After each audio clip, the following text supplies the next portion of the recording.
Hello everyone, in this video I'm going to show you how you can add the music file in CapCut iPhone. So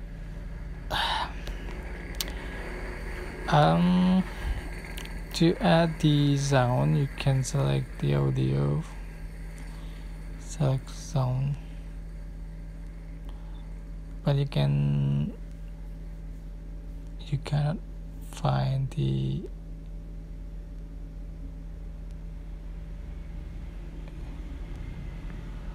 alright. So this new feature, you can click import from files.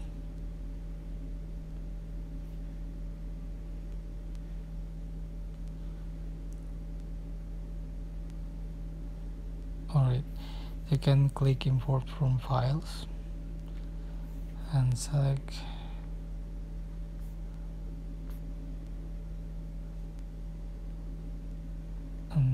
you can select the music file that you want to add.